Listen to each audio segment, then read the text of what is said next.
Kumusta mga brad? Isa nga po sa mga sabi nating kilalang Chinese motorcycle brand dito sa Pilipinas, wala iba kundi ang brand na CF Moto. Kung ikukumpara kasi sa ibang mga Chinese brand, mas nangingibabaw talaga to sa lahat. Pagdating kasi sa looks, features, tsaka specs ng makina, malupit talaga siya. Kumbaga nag-i-stand out talaga siya doon sa mga kaparehas niyang made in China. At ayon nga din po sa ibang mga taong nakabili, matibay naman daw.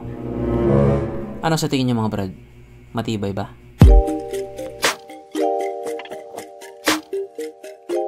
Pero syempre bago tayo magpatuloy, kung bago ka pa lamang napadba dito sa aking walang kwentang channel, huwag ka na mag-subscribe. So yun na nga, dito nga po sa atin sa Pilipinas, kilalang kilala na rin talaga ang brand na CF Moto. Ito kasi yung kadalasang nagiging second option ng mga tao na medyo tagilid doon sa brand na The Big Four. Pag hindi kayo yung presyo doon sa isa, dito sila. At ayon nga po sa kanila, satisfied naman daw. At isa nga po sa mga sikat na motor ni CF Moto, syempre walang iba kundi ang kanilang SR series, na kung looks nga lang po ang labanan, may laban talaga yan. At isa nga po sa pinakabagong labas nila ngayon na may pangmalakasang makina ay ito, ang CF Moto 500 SR VOOM or VOO. Unlike nga po doon sa ibang SR, may pagka-retro po ang datingan nito. Kaya retro sport bike ang itatawag natin dito. Parang katulad din doon sa nilabas ni Yamaha na SXR. Bago, pero classic. Kung titignan nga po natin ang itsura sa motor na ito, hawig niyo yung mga dating sport bike nung 90s. Para siyang motor ng Power Rangers. Alam mo yung Power Rangers? Membro ako dati nun. Bukod nga po sa datingan niyang retro classic, isa pa sa mga kaabang-abang dito sa motor na ito ay ang kanyang makina. Sapagkat ito nga po ay ginawa nilang inline 4. Yes po, magtutunog halimaw na talaga siya. Sana wag puro tunog lang, takbo din. Kaya yung ibang tao excited na rin talaga dito sa motor na ito. Kaya dahil dyan, pag-usapan na lang natin kung ano bang meron sa motor na ito at kung gaano nga ba talaga siya kaganda. So ito nga po ang CF Moto 500 SR VOOM na mayroong 499 cubic centimeter engine displacement, 4-stroke 4-cylinder, dual overhead cam with 16 valves, fuel injected, at syempre ito po ay naka-liquid cooled. Kaya hindi po siya panis sa Honda Click 125. Ang kanyang compression ratio 12.0:1. Pagdating naman po sa kanyang power, ito pa ay merong 81.8 horsepower, 12,500 RPM, 49 Nm of torque at 10,000 RPM. Na ayon nga po sa mga Chequang Putso na nag-top speed sa motor na ito daw po ay kayang tumakbo sa bilis ng 210 km/h. Pero kapag dinala na nila sa Pilipinas yan, panigurado abot ng 300 kph yan. Syempre, ibang usapan na kapag Pinoy na nakasampa.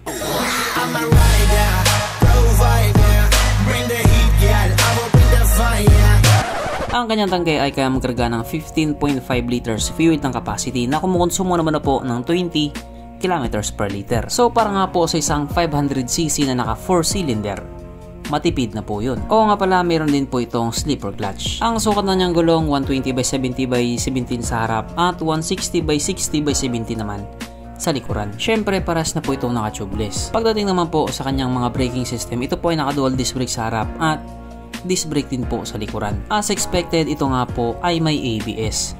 Naka-dual channel ABS. Pero kapag may biglang tumawid na aso, pray ka na lang.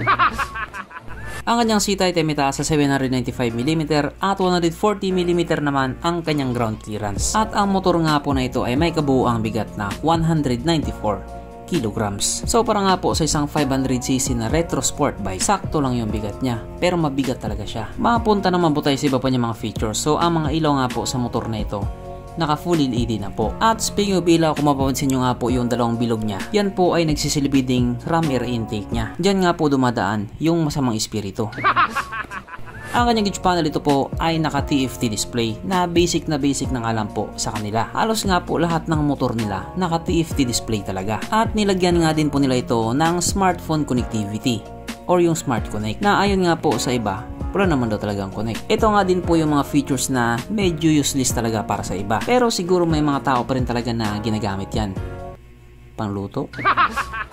Pero syempre present pa rin sa motor na ito ang kanyang USB charging port na para saan ka nga po magpunta hindi ka na mangangamba na baka malubat yung cellphone mo kasi nga manonood ka pa ng Cornhub. At yung isa nga po sa mga common na mga feature na nilalagay pagdating sa mga big bike, meron po itong TCS or Traction Control System. Na just in case nga po napadaan ka sa isang kurbada at madulas na kalsada, kusa nga pong mag-adjust yung gulong mo sa likuran para hindi ka sumemplang. Kasi kapag sumemplang, impas ang utang. At katulad nga po doon sa ibang mga big bike na ginagamit pang racing na may mga steering damper, meron din po siyang steering damper. Kaya pwede din siya pang racing. Pero dito, pwede kahit hindi ka na mag-racing sapagkat nandito na nga po tayo sa exciting na part, ang kanyang mga suspension. So sa harapang bahagi nga po ito ay ginamitan ng upside down fork at sa likuran naman ito po ay gumagamit ng monoshock na ayon nga po sa mga taong nakagamit sa motor na ito, maganda ang bounce.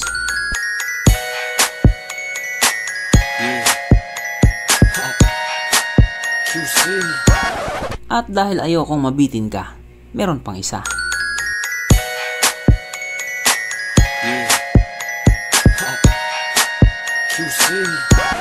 Panigurado, wala na namang nalungkot. At dahil wala nga pong nalungkot, alamin na po natin kung present nga ba sa motor na ito yung tatlong pinaka-importanting features. So, una na nga po dito ang kanyang lagayan ng istalyon at nakakalungkot mang sabihin, wala po siyang ganon.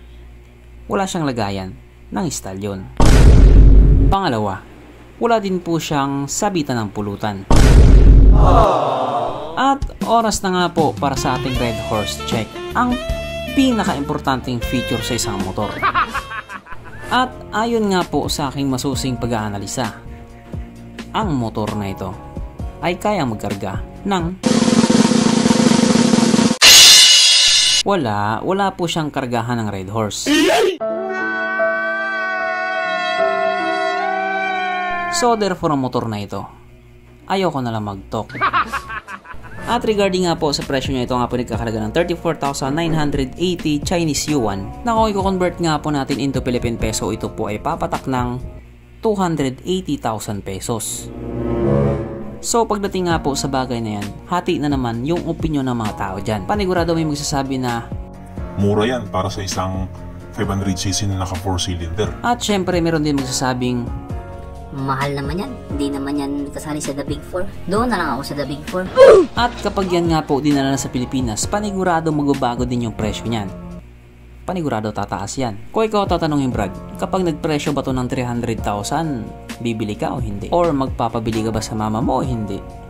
Or bibilhan ka ba o hindi? So kung ano man yung sagot mo, i-comment mo na yan. So hanggang dito na lang muna mga Brad, kung may gustong sabihin or gustong idagdag doon sa mga sinabi ko, mag-comment ka na lamang sa baba. Okay, bye.